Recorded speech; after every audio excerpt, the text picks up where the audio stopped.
to my video. Action. Annyeonghaseyo, assalamualaikum warahmatullahi wabarakatuh. Perkenalkan, nama saya Umi Nur Afitanisi dari kelas IPS 5A. Materi kali ini yaitu tentang kehidupan masyarakat pada masa Islam. Yuk simak sekarang. Coba kalian amati gambar berikut ini. Gambar ini menunjukkan jalur perdagangan laut para pedagang Arab, Persia, dan Gujarat ke Indonesia. Ketika perdagangan di sekitar Selat Malaka dan daerah lainnya di Kepulauan Indonesia semakin maju, pedagang-pedagang Arab, Persia, dan Gujarat turut meramaikan kejadian tersebut. Melalui hubungan dagang, para pedagang-pedagang memperkenalkan ajaran dan nilai-nilai Islam kepada masyarakat Indonesia. Nah, tahukah kamu kapan pertama kali Islam masuk Indonesia dan dari manakah tempat asalnya? Masuknya Islam ke Indonesia. Pendapat para ahli tentang masuknya Islam ke Indonesia adalah dari Buya Hamka dan Husain Jayadiningrat. Yang pertama yaitu dari Buya Hamka atau Haji Abdul Malik Karim Amrullah mengungkapkan Islam berasal dari Arab pada 7 Masehi dengan bukti sejak awal bangsa Indonesia telah menganut mazhab Syafi'i yang sama dianut di Mekah, juga catatan dari Jenas Tang. Kemudian yang kedua dari ahli yaitu Husain Jayadiningrat mengungkapkan Islam berasal dari Persia karena persamaan budaya dan tradisi seperti pada perayaan 10 Muharram atau Asyura sebagai hari suci kaum Syiah atas kematian Husain bin Ali seperti pada tradisi Tabot di Pariaman dan Bengkulu. Kemudian pendapat para ahli yaitu Mekwete ilmuwan Belanda mengungkapkan Islam berasal dari Gujarat pada abad ke-13 Masehi dengan bukti tulisan pada batu nisan Sultan Malik Al-Saleh dengan yang ada di Kamboy, Gujarat.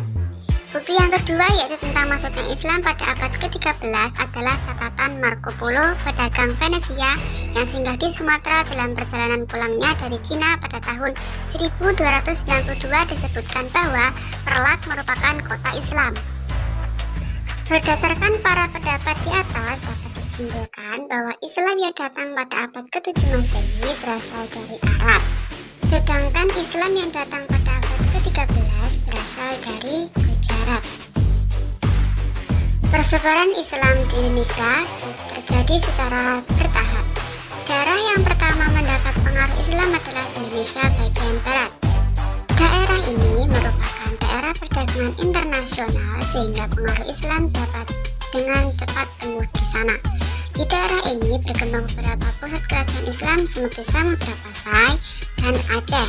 Dari sini Islam menyebar ke kota-kota pelabuhan yang ada di Indonesia seperti Banten, Jepara, Gresik, Tuban, Makassar, serta Ternate dan Tidore. Ada beberapa cara yang dilakukan untuk menyebarkan agama Islam di Indonesia yaitu dengan cara perdagangan, pernikahan, pendidikan, dan kesenian. Yang pertama melalui perdagangan. Para pedagang Arab, Persia, Cina, dan India berdagang sambil menyiarkan agama Islam. Mereka menyiarkan agama Islam ketika menetap sementara untuk menunggu datangnya angin untuk kembali ke negaranya. Yang kedua melalui pernikahan atau perkawinan. Para pedagang muslim yang menetap di sekitar pelabuhan melakukan perkawinan dengan penduduk setempat, baik masyarakat biasa maupun bangsawan. Yang ketiga yaitu melalui pendidikan. Para ulama dan guru-guru agama Islam mendirikan lembaga-lembaga pendidikan Islam seperti surau, daya, dan pesantren.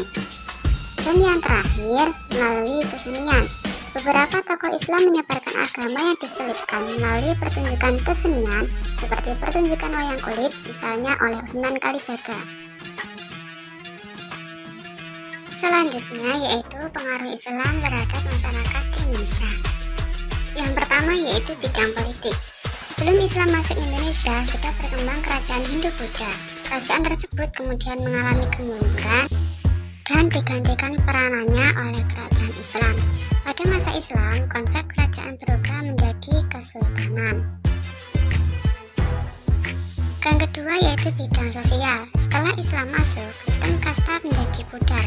Pada masa Islam masih terdapat penggolongan kelompok masyarakat. Di Jawa misalnya, Seorang ulama diberi gelar kiai, yaitu sebuah gelar yang menunjukkan ketinggian derajat pada struktur sosial di masyarakat. Begitu pula dengan para penyebar agama Islam yang diberi gelar sunan. Gelar ini menunjukkan status sosial yang tinggi. Yang ketiga yaitu bidang agama. Islam tersebar luas dan sebagian besar masyarakat di Indonesia menganut agama Islam. Yang terakhir yaitu bidang kebudayaan.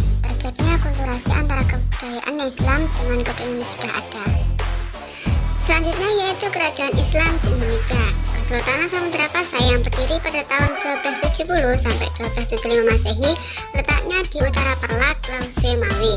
Sultan Samudra Pasai yaitu Sultan Malik As-Saleh, Sultan Malik At-Tahir, dan Sultan Malik Azza. Sumber sejarah Kesultanan Samudra Pasai diperoleh dari batu nisan Al-Saleh, Sultan Marco Polo yang singgah di Perlak pada tahun 1292 Masehi, dan catatan Ibnu Battuta, seorang penjajah dari Maroko yang pernah singgah. Kesultanan Aceh Darussalam berdiri pada tahun 1513 Masehi oleh Sultan Al-Muqayyad Shah. Puncak kejayaan pada masa Sultan Iskandar Muda tahun 1607 sampai 1636 Masehi. Perekonomian Aceh berkembang pesat karena pedagang muslim menjadikan Aceh sebagai bandar transit lada dari Sumatera dan rempah-rempah dari Maluku. Kesultanan Aceh berhasil menguasai daerah di pesisir timur dan barat Sumatera serta pesisir barat Semenanjung Melayu seperti Johor dan Pahang. Kesultanan Demak berdiri sekitar abad ke-15 Masehi oleh Raden Patah.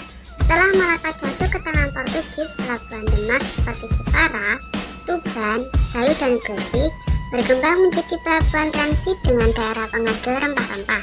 Kesultanan Demak merupakan kesultanan Islam, terutama di Pulau Jawa. Pengaruhnya meluas ke Sukadana, Kalimantan Selatan, Palembang, dan Jambi. Pada tahun 1512 Masehi dan 1513 Masehi, Demak mengirim pasukan di bawah pimpinan Adipati Unus untuk membebaskan Malaka dari Portugis, namun gagal karena kekuasaan Portugis lebih unggul. Di Pulau Jawa, penyebaran Islam didukung oleh para wali yang dikenal dengan Wali Songo. Beberapa anggota Wali Songo berasal dari Demak, yaitu Sunan Kalijogo, Sunan Bonang, dan Sunan Kudus, dan terakhir Sunan Muria. Kesultanan Demak juga berusaha menyebarkan Islam di luar Jawa seperti Maluku dan Kalimantan. Penyebaran Islam di Maluku dilakukan oleh Sunan Giri. Di Kalimantan, penyebaran Islam dilakukan oleh seorang penghulu yang bersama Tunggang Paralangan. Kesultanan Demak mencapai puncak kejayaan pada masa pemerintahan Sultan Trenggono. Kesultanan Demak berhasil merebut Banten dari Kerajaan Sunda. Fatahillah mendirikan Benteng Surosowan yang menjadi pusat pemerintahan Kesultanan Banten. Fatahillah mengembangkan Banten menjadi pusat perdagangan dan penyebaran agama Islam. Ketika Kesultanan Demak mengalami kemunduran, Banten akhirnya melepaskan diri dari pengaruh kekuasaan Demak. Puncak kejayaan pada masa pemerintahan Sultan Agung Tirtayasa itu pada tahun 1651 sampai 1682, dan Kesultanan Banten mengalami kemunduran saat terjadinya perselisihan antara Sultan Agung Tirtayasa dengan putranya Sultan Haji. Sultan Haji cenderung mau berkompromi dengan VOC, sedangkan Sultan Agung Tirtayasa menolak monopoli VOC. Dengan bantuan VOC, Sultan Haji berhasil mengalahkan kekuasaan Sultan Agung Tirtayasa. Setelah itu, Banten berada di bawah pengaruh VOC. Kesultanan Makassar Goa Talo. Kesultanan Makassar berasal dari Kerajaan Goa dan Kerajaan Talo terletak di Sulawesi Selatan. Setelah menganut Islam, kerajaan tersebut menjadi Kesultanan Makassar. Kesultanan Makassar kemudian berkembang menjadi pusat perdagangan di Indonesia bagian timur. Letak Makassar yang strategis dan daerah penghubung antara Malaka Jawa dan Maluku ramai dikunjungi pedagang dalam dan luar negeri. Kesultanan Makassar mencapai puncak kejayaan pada masa pemerintahan Sultan Hasanuddin tahun 1653 sampai 1669 Masehi. Pada tahun 1660 terjadi Perang Makassar. Perang ini disebabkan oleh monopoli dagang Belanda dan juga persaingan antara Kesultanan Makassar dengan Kerajaan Buni yang mendapat dukungan dari Belanda. Dalam perang ini, Kesultanan Makassar mengalami kekalahan dan terpaksa menandatangani perjanjian Bungaya yang sangat merugikan Kesultanan Makassar.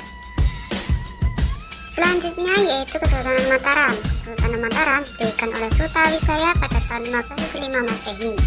Kejayaan Mataram pada masa pemerintahan Sultan Agung. Dalam bidang politik, Mataram berhasil memperluas kekuasaan di Jawa Tengah, Jawa Timur, dan sebagian Jawa Barat termasuk Banten. Dalam bidang ekonomi, Mataram berkembang menjadi negara agraris.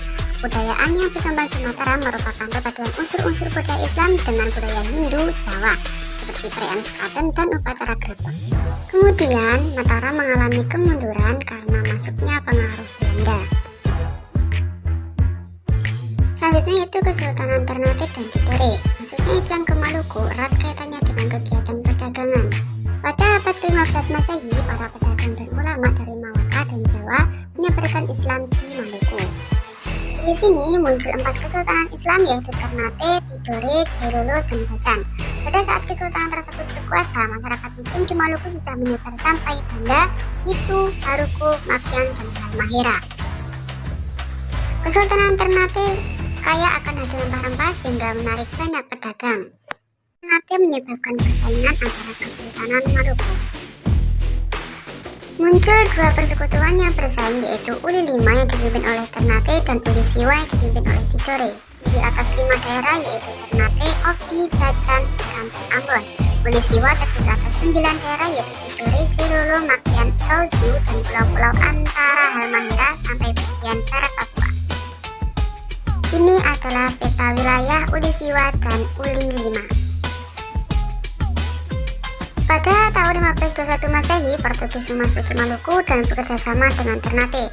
Kemudian Spanyol memasuki Maluku dan bekerjasama dengan Tidore. Kedatangan kedua bangsa Eropa membuat perseteruan 4 pihak yaitu Ternate, Portugis dengan Tidore dan Spanyol. Perseteruan ini dapat diselesaikan melalui perjanjian Saragossa yang isinya Spanyol harus meninggalkan Maluku. Pada tahun 1575, benteng Portugis di Ternate direbut, kemudian Portugis berhasil diusir dari Maluku oleh Sultan Ba'abullah tahun 1605 Masehi. Belanda menduduki Ambon dan berusaha menguasai Maluku. Kesultanan Banjar. Pada awal abad ke-16 di Kalimantan Selatan terdapat 3 kerajaan yaitu Negara Dipa, Negara Dahat, dan Banjar. Ketika Negara Dahat menyerang kerajaan Banjar, Raja Raden Samudra meminta bantuan militer kepada Kesultanan Demak. Raden Samudra berjanji jika Kesultanan Demak membantu berperang melawan Negara Dahat, ia bersama seluruh rakyatnya akan masuk Islam. Dengan bantuan Demak, kerajaan Banjar menang melawan Negara Dahat. Kemudian Raden Samudra dinobatkan oleh Sunan Kudus menjadi Sultan Banjar yang pertama. Dalam bidang politik, Kesultanan Banjar berhasil menghimpun kekuatan militer yang kuat hingga mampu membendung pengaruh politik dari Tuban, Arabsia, Madura, dan Mataram. Dalam bidang ekonomi, perdagangan Kesultanan Banjar menjadi maju dengan lada sebagai komunitas utama. Dalam bidang keagamaan, tahun 1710 Masehi lahir seorang ulama besar bernama Muhammad Arsyad Ibnu Abdullah Al-Banjari yang mengajarkan ilmu agama Islam dengan kitabnya yang terkenal Asadul Al-Muhtadin. Kesultanan Banjar mengalami kemunduran setelah masa pemerintahan Sultan Adam Al-Wasik hingga tahun 1857 Masehi. Kemunduran ini disebabkan oleh campur tangan Belanda dalam pergantian Sultan Banjar. Yang terakhir yaitu peninggalan sejarah masa Islam di Indonesia yaitu masjid, makam, keraton, kaligrafi, debus, karya sastra, seni tari, dan sekaten dan grebek. Baik teman-teman, terima kasih telah meluangkan waktu menonton video ini. Saya Umi Nur Agnes Sutanisi, pamit sampai jumpa, bye bye. Assalamualaikum warahmatullahi wabarakatuh.